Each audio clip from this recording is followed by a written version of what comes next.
Okay, so hi, welcome to Black Manchester. This is the very, very first podcast, and I'm absolutely delighted. I'm honored to be in the presence of this community goddess, Miss Angeli Sweeney. And you might think that I'm overdoing it here, but when you're gonna, over the next hour or so, you're gonna listen and understand the levels at which this woman is dealing with and what she does for the Manchester Black community. And yes, inspirational, motivational. Anything else? Have I missed anything out? Thank you so much. Welcome, Thank you. Miss Angeli Sweeney. Angel. Angeli, Angel, Ange, just not Angle. That's fine. Right. That'll do. That's fine. So,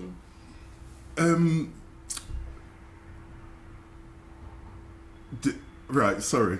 So, cut. So, Brilliant. I'm just gonna read a few things now that I've been stalking you, obviously. No, it's fine. So, No, it's not fine, actually. I need to tell you a story about that, but okay, go on. all right, No, okay. It's fine. Empowering. Was that a laugh or a sneeze? Empowering and engaging young people to purposely pursue their passion and fullest potential. Social action and leadership. Tell me more. Tell you more. That's from a LinkedIn profile. Uh-huh. So I do full-time youth and community work for a organisation called Groundwork, which is a charity. I've been there 9 years in November, and I am what they call the social action and senior youth project lead.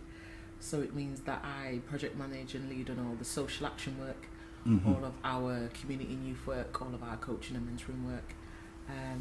Manage a team of staff and volunteers, and yeah, just do it, basically. Yeah, just do it. Yeah. Just like that. And tell me, there's a story to tell here. I mean, how you got here, and I do want to talk about your what has been your inspirations, what has been your motivations, basically. Who has helped you get to the place where you are? Where I am. Yeah. A lot of people. Yeah. So if we go back to when you were a child, Gosh, So- childhood. and you can choose the age, but who was standing out for you? You know what? My granddad. When I was 5, we went to go and live with him for a while. Yeah. And went to a new school, Webster, in Moss Side, and How old were you then? about 5, 6. 5 or 6, yeah. And I know for a fact that I was struggling with reading and writing at that time. And I remember every evening after school or every afternoon we'd come home and he'd be there waiting, and he'd have this brown paper envelope. I don't know why. I remember a brown paper envelope. And he used to write out the alphabet and then write out letters, and he'd make us sit there and recite it and learn it. And that's how we learn our numbers and letters. So Yeah.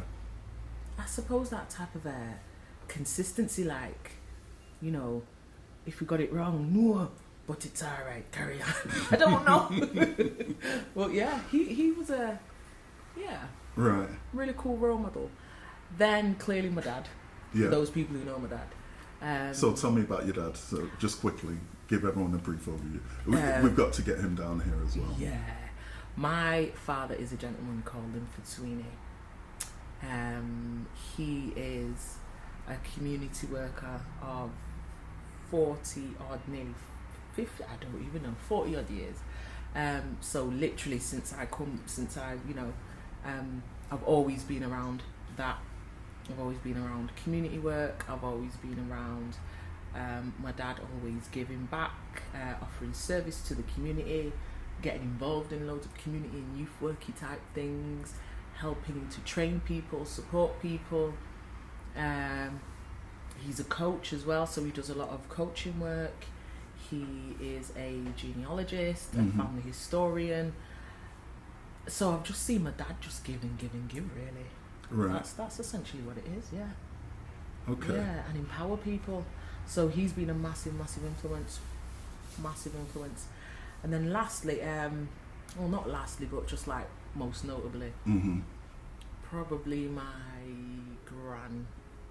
She passed in 2018, and she was just a really, really gentle.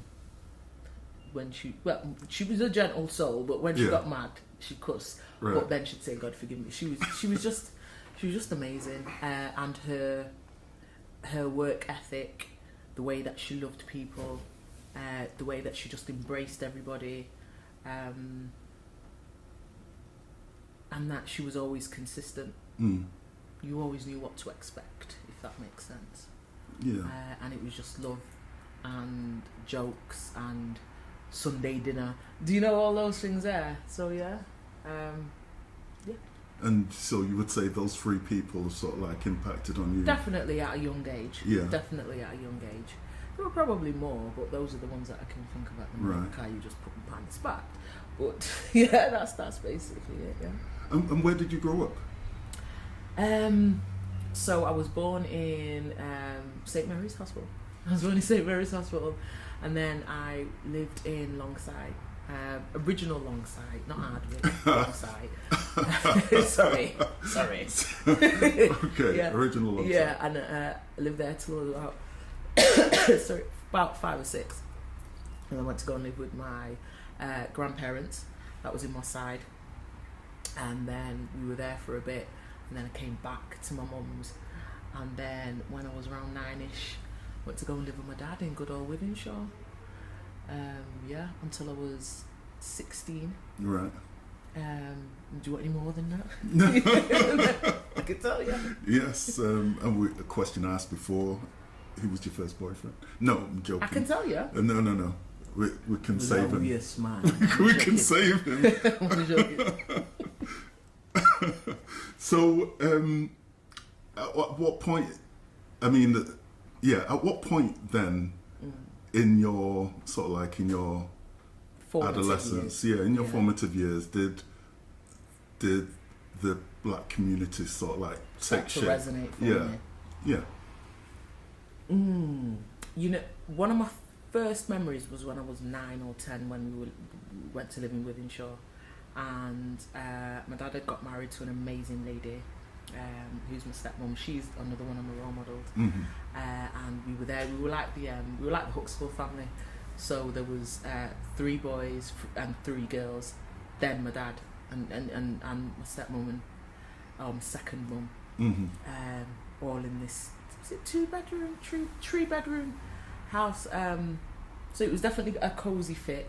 I learnt that I had to get on with people. I learned from an early age, I can't just say I want it and I want it. I had to share all those things. I had to think about people.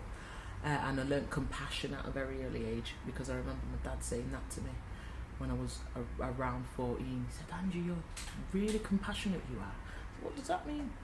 But what I wanted to say is, when I was around 9 or 10, I remember me and my sister playing outside in our front garden, and then we must have gone out onto where there was a green, near the road or something, and I just remember that we had a ball and we were playing with the ball, and then the ball went into somebody's garden, and then we went to go and get it, and then the dad came out, and he was a white guy, and the abuse that we got and the names we got called, I remember running back in. And I think I definitely became more aware then. In high school, I was quite aware of, if you want to call it, the racialized term black. I definitely think that there was this hype around being black, and certain people would gravitate towards us because of it, and certain people would come away from us because of it. So I noticed that as well. When I got to college, again, more of the same, but I started to embrace it more and recognise that there was power in it. But it was only really when I got to university at 18, 19, so about 97, that, and I went to Preston, which was a town at the time, let's suffice to say I was the only black person, woman on my course, on all of my courses. I started off doing product design, and then I realised that it was just pure maths, and I thought, I can't do this. So then I moved, and I decided I wanted to do some type of furniture, some type of design, sorry. So I decided I wanted to do furniture design. I thought, we'll make furniture, it'll be different. And then they were like, well, if you want to do that, you're going to have to do your foundation degree in art and design. So I said, okay, I like art and design, let me do that.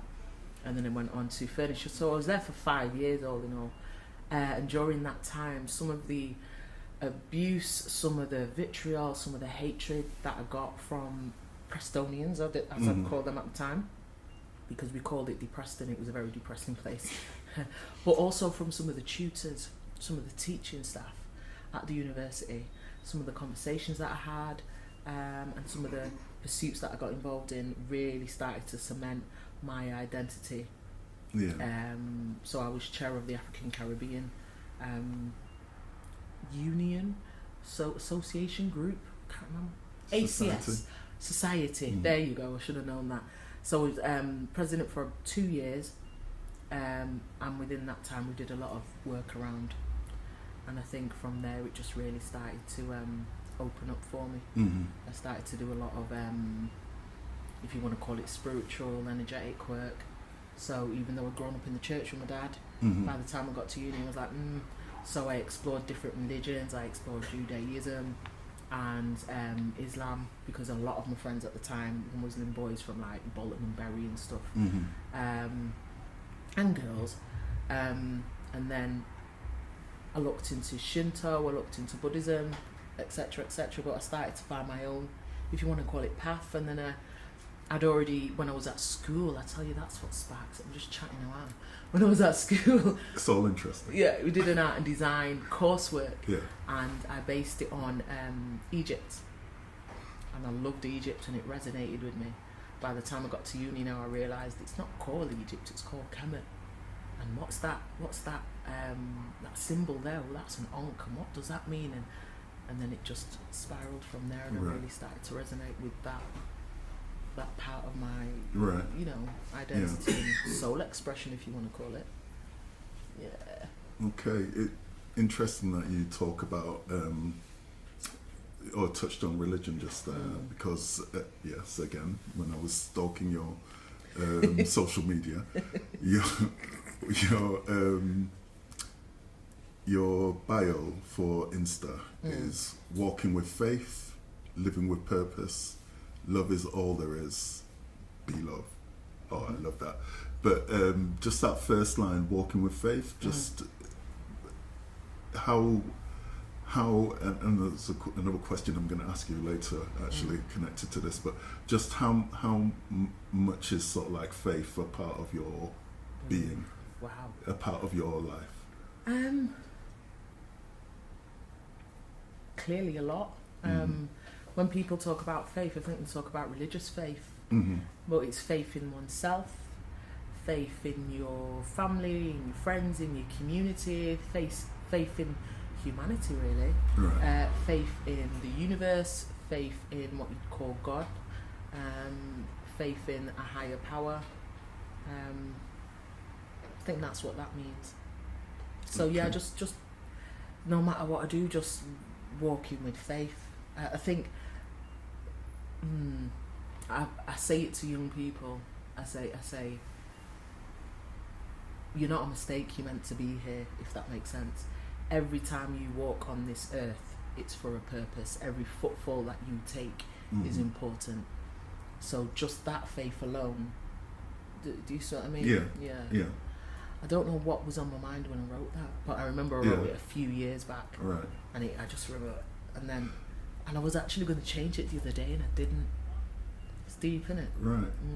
So let me ask you then. So you walk with faith. Do you feel?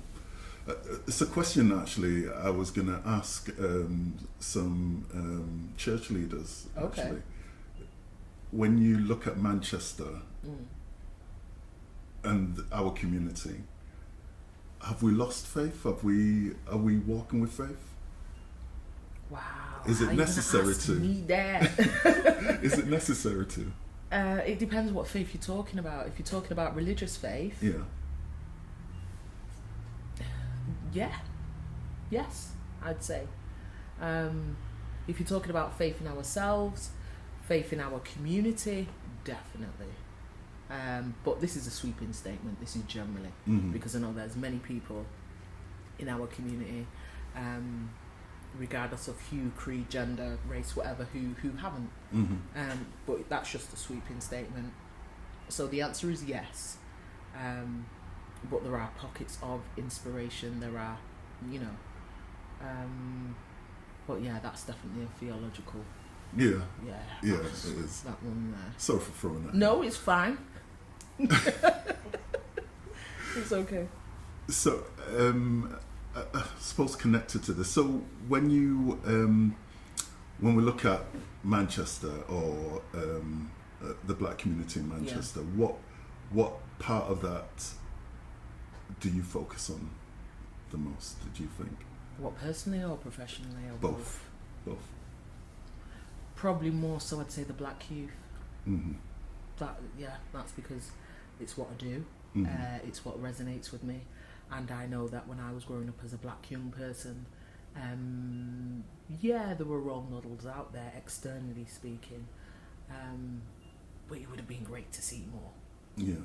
You know, and that's it. So that I'd say that's definitely the part of the community that I do focus on, and literally those people who will, going back to faith or religion, it says in the Bible, those who have ears will hear, those who have eyes will see. So those people who want to hear and see, those people who want to get involved, those people from the black community who are ready to put in a bit of work, and then that's not coming from a place on high to say I work the hardest, Mm-hmm. but you know, it's about solidarity of purpose and action, I think. So that's what I focus on. Right. Yeah. If we just take a slight step back, what, from your perspective, what is the landscape for black young people in Manchester? What is their life like right now? What is it? How long have we got? What is their life like right now? It is a wonderful, awful juxtaposition. Full stop. Okay. That's it. What makes it wonderful? Tell me about what makes it wonderful. Simply being alive at this time, I think, is wondrous for young people and young black people. Mm-hmm. Insofar as all the advancements, whether it be digital, technological, whatever you may call it, the fact that there's this almost like this reawakening to black culture, African culture, Mm-hmm.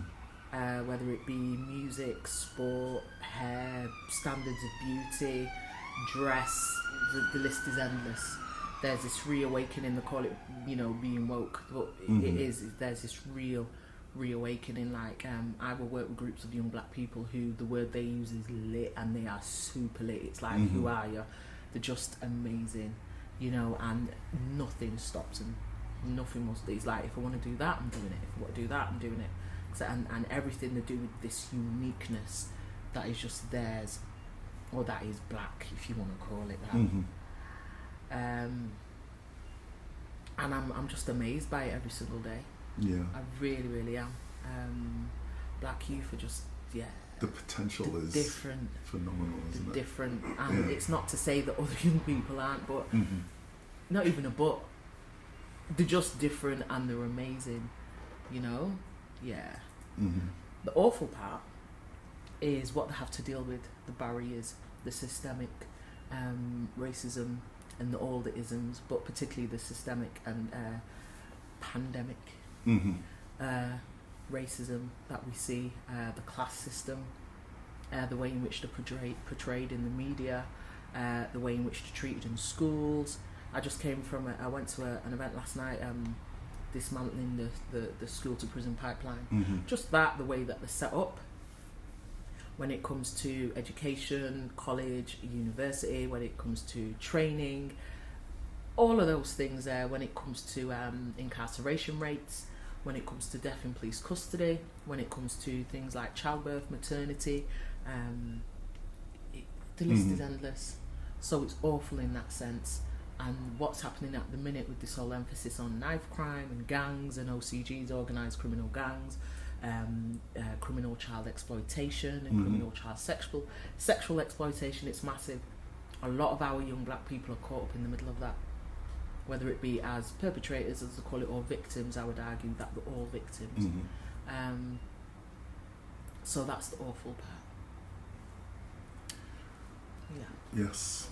Okay. I'd like to ask you about the work, the many different things that you are involved in, because you don't just turn up and support. And I've got a particular story that I can share with people afterwards, but about you. Okay. So, you tell me about. So you're not only supporting, but you're actually, not getting just involved. Yeah. I believe in action. Going back to the word faith. Going back to the Bible, and I will recite it because I see, why not? Jesus said, "Faith without works is dead." That's it. Right. That's it. Anything that isn't growing is dead. I always want to be growing, moving, evolving, ascending, getting involved. Goes back to the whole service thing. Seeing what my dad did and how he was always serving. It definitely, I'm probably growing up in a household with my mum as well. He was very much about just get that done, get it done now, get it done now. So it's almost like this responsibility or this obligation to just try and get things done. I'm not saying that there won't be obstacles. I'm not saying sometimes I don't just feel and I don't feel lazy or things like that, but ultimately there's this drive to just level up. There is. Okay. So what things are you involved in then? Can you tell me? I like to do a lot of volunteering. Yes. I think I did that from, again, I feel like even though I had some really dark times when I was in Preston, I had some really illuminating times as well, and it really shaped me as a person. And it was then that I started to actively volunteer and get involved and really see that I could make a difference, and that through my actions that I could elevate, empower myself and other people. So I like to volunteer, whether it be at events, whether it be for the list is endless. I don't know what to say. I don't know where to. Anywhere where I've got the capacity to go and get involved and lend a hand, you'll do it. I will do it. I know you will. And but tell me about TAP. TAP. So TAP stands for the African part, and TAP is an organisation that myself and a few other people set up on the back of literally just conversations where we all said, you know what, guys, we want to give back. We want to do more than talk. We want to do more than moan. We want to, get involved and do some action. So yeah, we had been talking back and forth on a WhatsApp group from around December 2015. Actually, what happened, let me tell you the story now. So what happened is there was this WhatsApp group that was just mainly men, and I got talking to my business partner who was a friend at the time, Otis. I said, what's this group about? Because he kept laughing and saying, this group, man, it's going off. And I was like, what's this group? And he said, it's this men's group I'm involved in. And he started telling me about certain combos. It wasn't breaking like confidentiality or anything. So I was like, this sounds all right, I will get involved. And at the same time, my other co-director, Luke, he was having the same conversation with his partner. And then she was like, I want to get involved. So they must have had a conversation. And then they added us to the group, and then more women got added. Mm-hmm. And then I think there was about 70 members. And the group was just going off. I'd wake up to 300 WhatsApp messages in the morning. That's part of the reason why I just put my phone on flight mode at night now, because I'm just scared. But anyway, from there, long story short, the group whittled down to about 30 members. And then from there we said, you know what, we're going to meet and see what we can put in place, because some of the things we've discussed, we can actually do something about this. We can self-fund it and we can do it. We don't need to wait for anybody. So we did that, had a few meetings, and then from those meetings it whittled down to around 8 people who were really literally willing to put the work in. Yeah, not to say that the others weren't, but it was just an alignment of the people who we ended up with. So we call ourselves the Super 8. Don't know why, but so we incorporated TAP in October 2017. Previous to that, we put on a few events. We did some stuff at MMU. We did stuff around Black mental health, Black love, sex and relationships, Black economics. What else did we do? A few other bits of that. And then we incorporated, and then we started to realise, this is okay. What's next? We need to get some contracts. We need to really start trying to make an impact. So Otis, who's our business development director and also a community organisational lead, he is kind of like joins up the dots. He might go to a meeting or see an opportunity, speak to this person, that person. While we're doing this, how can we align it? He'll find the synergy in a sense. So in business terms, he's a big chunker. I'm a little chunker now.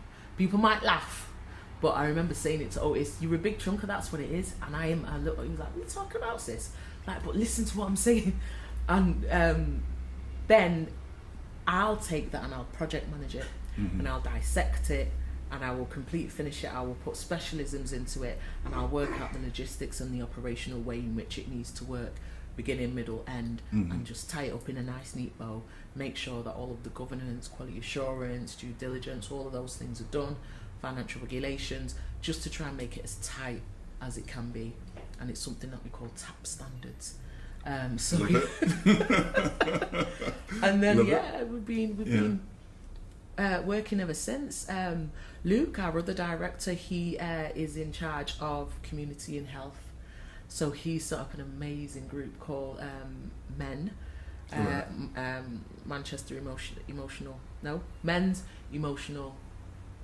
Emancipation Network. Sorry. Right. Okay. Men's So Emancipation we'll need to find out Network. more about that. It was formerly the Fatherhood Circle. Right. But listening to, because we have a focus group that we work with, so we have a focus group on WhatsApp, who really speak to our, about what our plans are, what we'd like to do, we share information, and then we also have a wider group on Facebook with about 1,000 members, and then we might put polls in there, or we might have conversations. We share information, they share information back. It's just so we know, how do people get in touch with join in that conversation on TAP? How would they do that? I mean, you can get us on Facebook. Yeah. You can put in T.A.P.project, so Right. TAP project. So our acronym is TAP, or TAP projects. Our working title is the African Pop Project Limited. Right. So you can find us on Facebook. You can find us on Instagram. You can find us on Twitter. You can find us on LinkedIn. We're on YouTube. We now have a SoundCloud account. More than us. Carry on. Listen, it's a work in progress. It's work, just to try and keep it all up. And then we've just rebranded our website, so that's www.tapproject.co.uk. So it's pretty cool. Sometimes I'm like, damn. So it does blow my mind a bit, because we just get on with it. Yeah. We just do it, and we enjoy it. That's brilliant. And we need to get you guys as a group. So you'd love it. Yeah, come in front of the camera again. And we like a family now. It's just amazing. So we have like TAP socials, TAP tours. So we like go out of Manchester, and we might go and visit a partner, or go to a particular play or an area or something. And then usually I have a tap social every year at my house to celebrate Yeah. another year, so to speak. It's usually around Kwanzaa. And we're just very clear on our principles. It's about, community, education, Mhm. business, and health. It's about creating and enabling effective participation networks. It's about creating and enabling resilience, well-being, empowering people, and just putting the black global majority on the map. Right. So tell me about the black global majority. No. Oh, I'm joking. Black global majority is just what it says. Black people are the global majority. That's it. It's about embracing the fact that we are not operating from a deficit. We are not a minority. From the beginning, when we formed TAP, we were always unapologetic about saying we are black first. Not to say that anybody else isn't. If we say black first, it doesn't mean anti-white. Mm-hmm. If we say black first, it doesn't mean, dual heritage or mixed heritage, or Yeah. people. We recognise that if we're to do any type of work that is going to be cohesive as a full community, whether it be local level or even on a global level, that we've got to start embracing our differences and Mhm. celebrating them and being unapologetic about those said differences, because it's the differences that make us unique but Mhm. also unite us. And we can't just have this dichotomy where I'm black and I embrace it, so it means I'm anti-white and we've got a problem. Yeah. That can't work. So when people refer to black communities as minorities, do you think psychologically that's doing something? Yeah, it's doing a lot. Yeah. Yeah. I think psychologically it creates a deficit model in the body. Mhm. It creates a deficit mindset, and then you have a fixed mindset. I understand Mm-hmm. the rhetoric Mm-hmm. insofar as we live in, Yeah. Britain, Yeah. and our communities are minorities. But if we're trying to grow and become whole Mm-hmm. and look at this thing holistically, then no, we're not a minority. I know this for a fact, and that's why I asked you that question though. But I did a diversity work pack, and looking at issues of equality and diversity basically. And one of the things that we did, it was such a simple thing, was just find out how many certain types of people live on the planet. Yep. And every time we ask how many white people there are on the planet, we take this into schools and everything, they massively sort of like guess what the number is. It's just incredible, and the young people find it really sort of like incredible that there's only about 11% of the world's population is white. It's just it's just an interesting metric. Thing. I mean, like I say, we've all got to live here, haven't we? Yes. We've all got to live here, and I refuse, and I'd be so bold to speak for the rest of the TAP members, I refuse to be pigeonholed or to be identified as something that is less than. Right. Because we're clearly not. And I'm talking about myself individually, I'm talking about us here in the room, I'm talking about TAP, I'm talking about... No. Mm-hmm. We have to start reclaiming it and saying, you're not doing that to us no more. Rather than being because TAP is about, reducing social exclusion, right, and social isolation, and part of feeling isolated and being excluded is to be othered. right. So if you put in a box of being other, or being a minority, or being underserved or disadvantaged, or underprivileged, or all of those words there, working class, underclass, you could go on forever. If you keep getting put into those boxes, and people deal with you like that on a personal, cultural or structural level, what, like you say, does it do for your psyche? Mm-hmm. What does it do for your health? What does it do for your money? What does it do for your family? How does it help to elevate and empower and uplift you to say, right, boom, I'm going to self-actualize because I feel like I'm somebody? If everywhere you turn on the, media, radio, films, celebrities, politicians are saying that you are this, Mm-hmm. how are we ever going to ascend? I could talk with Yeah. you seriously for much longer than we're allowed Yeah. to. But That's can how I? I feel. Yeah. Well, thank you for that. Yeah. Can I move you on and just talk Yes. about? Because that's that pussy. I'm joking. Go on. And talk about the Mossad and Hume. Community forum. Yes, thank you. Woo! Yeah, so Well, it's not just little things you're involved in. As well. hey, you know what? This is amazing. Listen, Mossad and Hume Community Forum Voice now it's called. Right. So, from some of the work that we were doing with a community consultant called Steve Conway, Mhm. amazing guy who's helped us with our business plan, with our constitution, setting up, he's just been really, really cool. Some of the work we did with him and some of the work that we did with an organisation from London called BLK and another organisation, I think they were called Power to Change. But we had some residual monies from a national project that they did that was undertaken a couple of years ago. It was like a research project to map all of the cultural centres, locations, physical locations that were left Mm-hmm. in the UK for African diasporic communities, particularly Caribbean.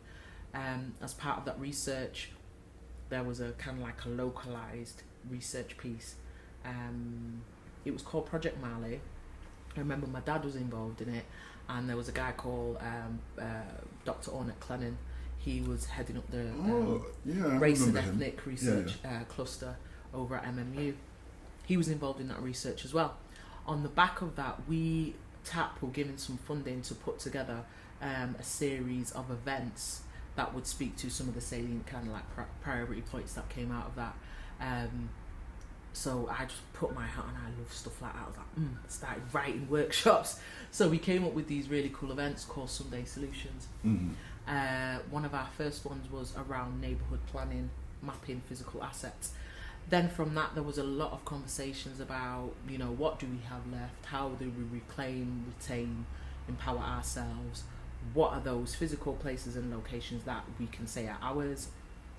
Then from there were conversations and some guidance and steer from Steve and a few other people around how we could really start to emancipate ourselves and skill ourselves up. And, so we had a meeting, pulled together a constitution. Colette Williams was pivotal. Pulled together a constitution, had 21 members sign it, constituted ourselves and called ourselves Mossad and Hume Community Forum or Community Group.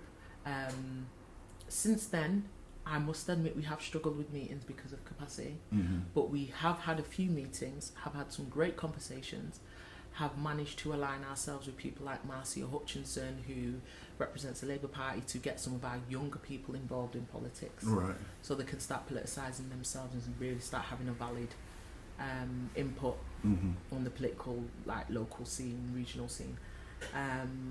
We have aligned ourselves and seen synergy with other local groups like Hume Community Forum, those notably, just to ensure that we don't duplicate work, and just to try and we're still shaping what it will look like, because it has to be community led. Right.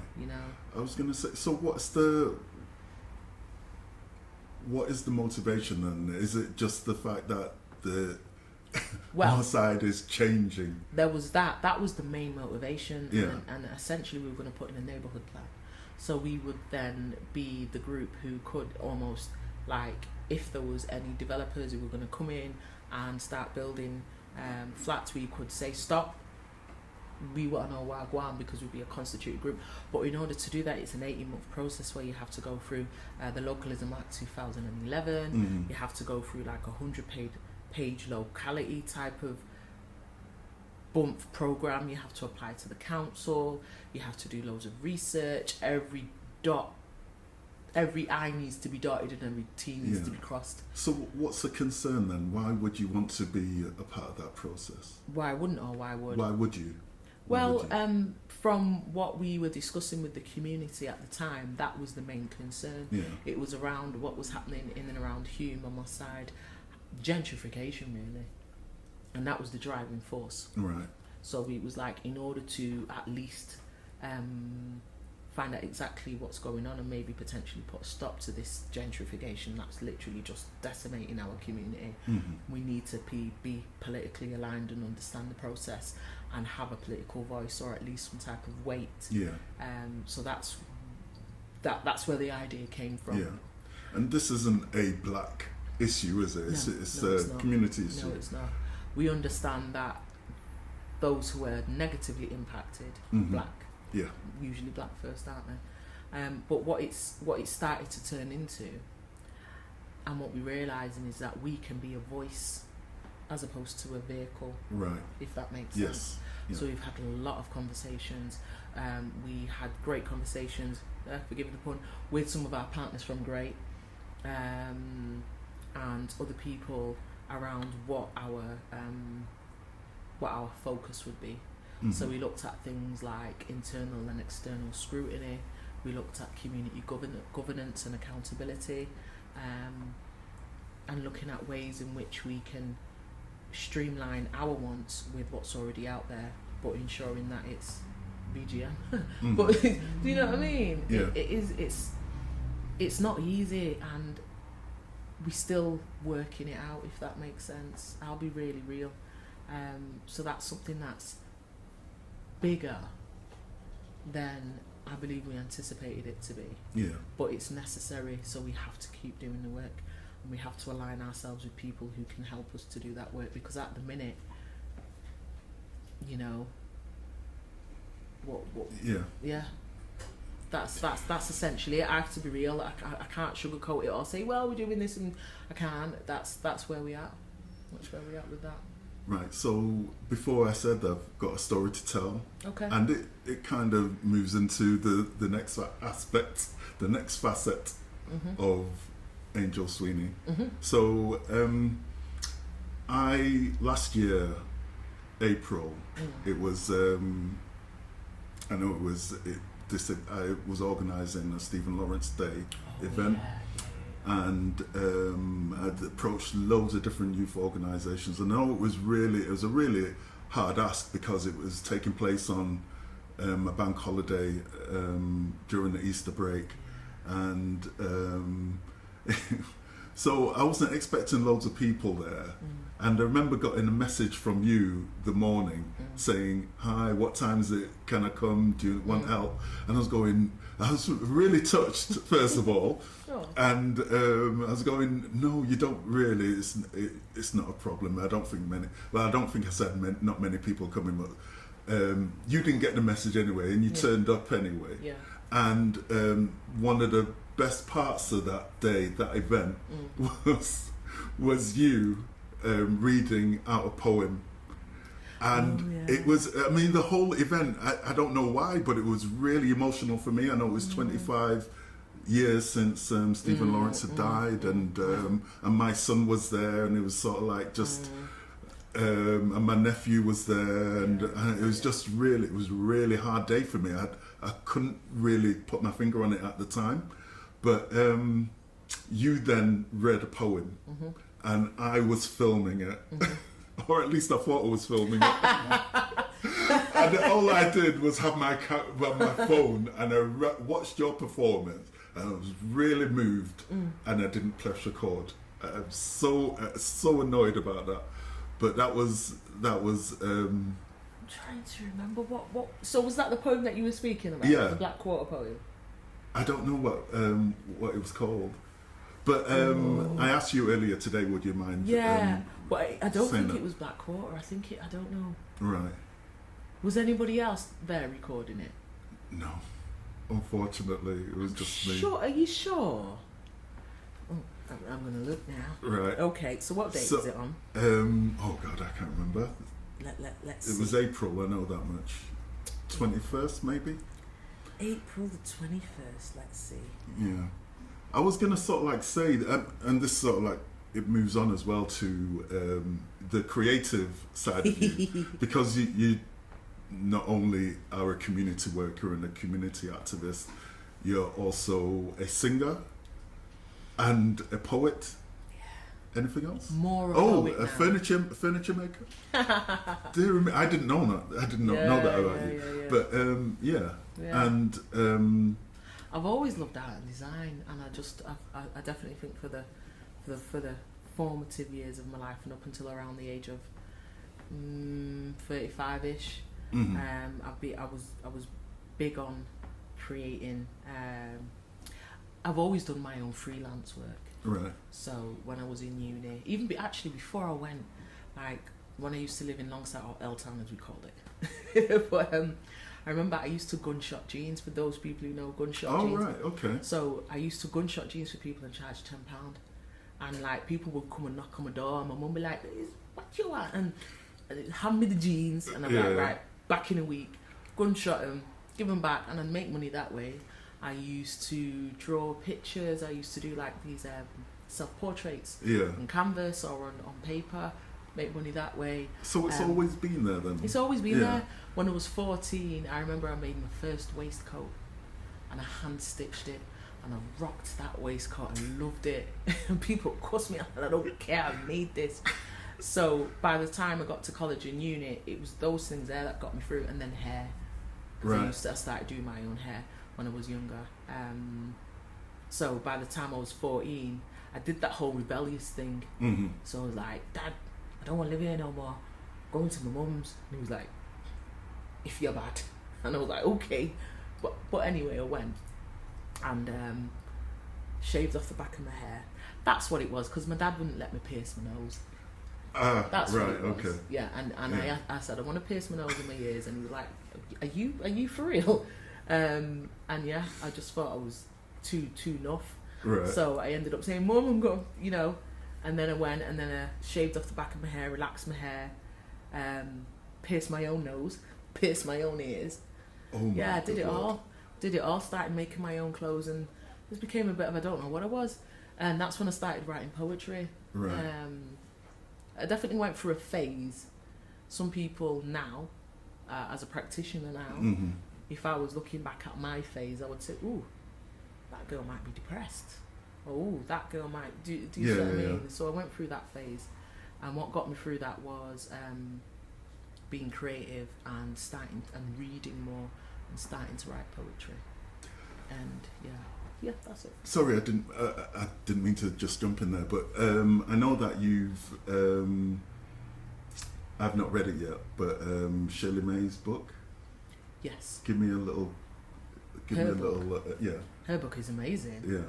Her book is amazing. Right. So okay. So what is it that you're asking? Have I read it? Have I got it? Yeah.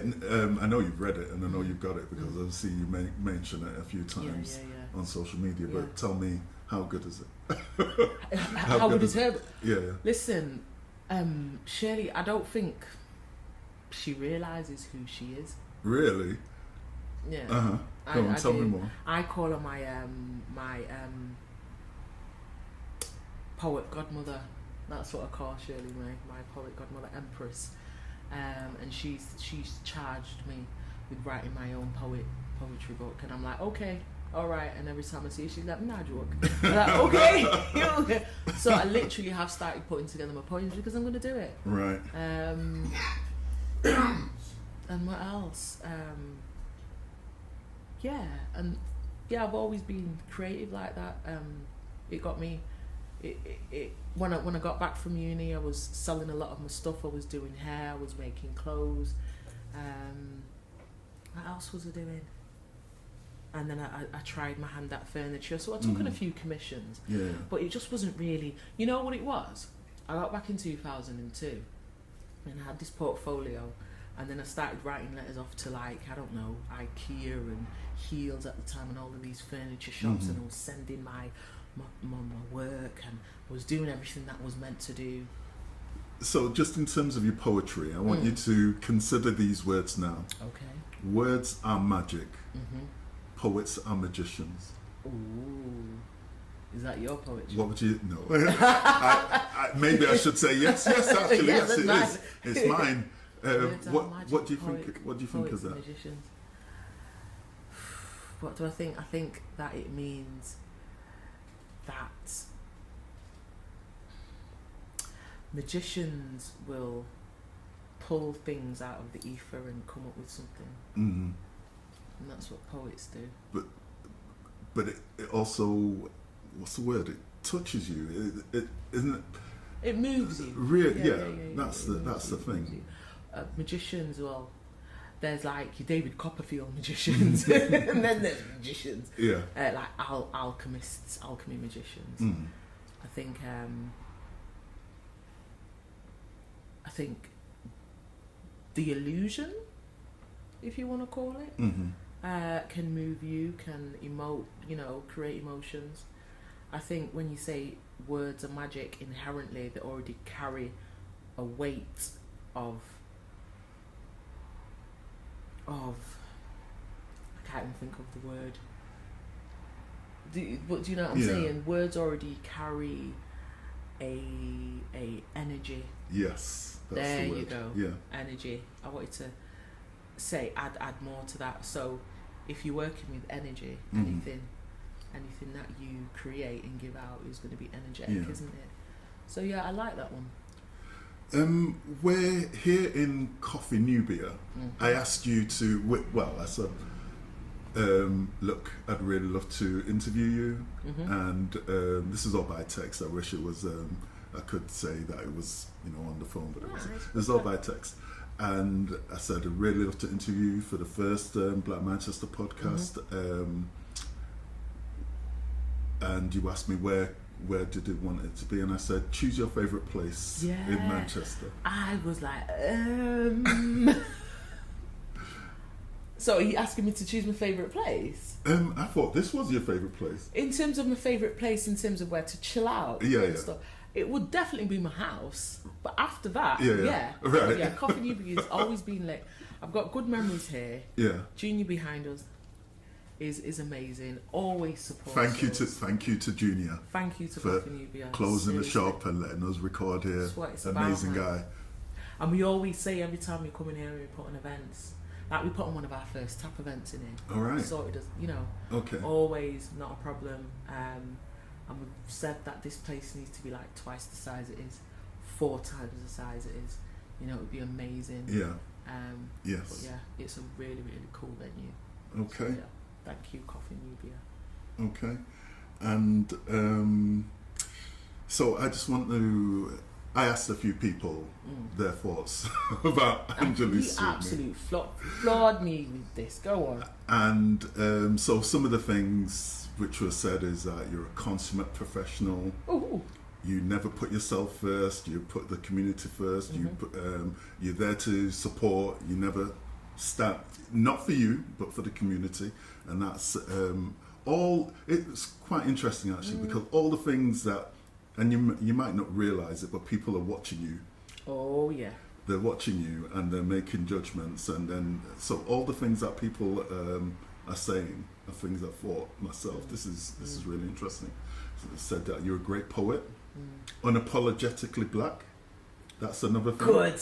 And I'm glad it comes through. I'll be real. That is really good to hear. Yeah. Just on a personal level as well. Right. As an aside, and not to just take that away from what you're saying and the lovely ordination that you're about to bestow, is that to be black sometimes is a many yoked weight, if that makes sense. Not only is it about the perception that this country has about you, that the world has about you, that your family, your friends, your community may have about you, but it's also the people who, your skin folk, that perception they have about you. So because I may speak in a certain way, use certain words, as I call it, speaky spokey, I learned at uni, it's called elaborated code. It's like, oh, well, are you really black enough then? Because you act white. or you talk quite, Right. or you know, or the way you're trying to do that is that's a right way. So to hear that is amazing. Oh yeah. People see And me there's as more. black. There's for more. real, that's Yeah. cool. Thank you. That you're a strong black woman, strong black person, Cool. and what else? What else is there? There's a really, I think I read it to you before. This is a woman said that you were every time she meets you, she uncovers a new facet, a different facet of Angeli, and it's so true as well. You got a lot going on. Every time I meet me, I discover a different one. Can I thank you? Thank you from the bottom of my heart for agreeing to do this podcast, talking about yourself, talking about the. I don't think we've gone in deep enough actually. No. We need a part 2 and a part 3. Yeah, not a problem. And but thank you so much. I want to play for you some of the stuff. So do I have to guess who it is? No. I'll play it because you'll hear them. You'll hear who it is. And then I'm gonna call him if I know him. I'm gonna be like, "Oh my god, buy some chocolate." Okay, here we go. This is I'm a bit worried about how loud it's gonna be. Yeah.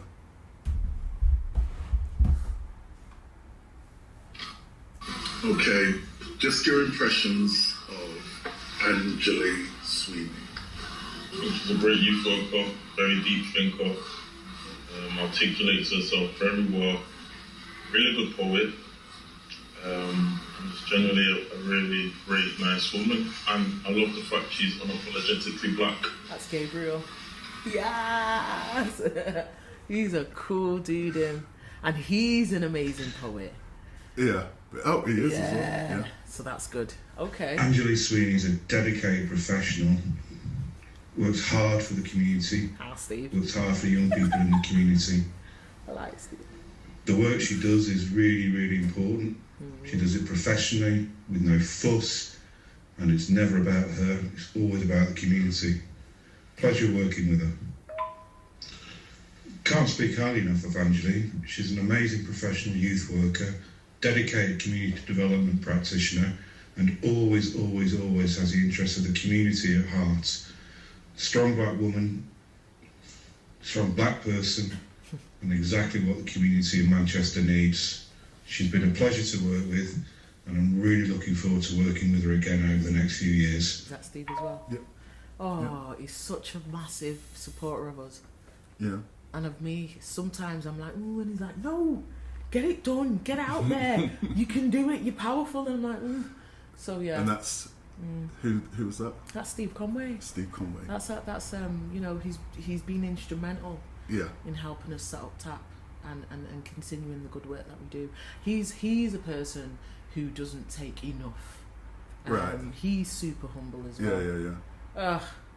Okay. It's like this is your life. Great people though, isn't it? Mm-hmm. Okay.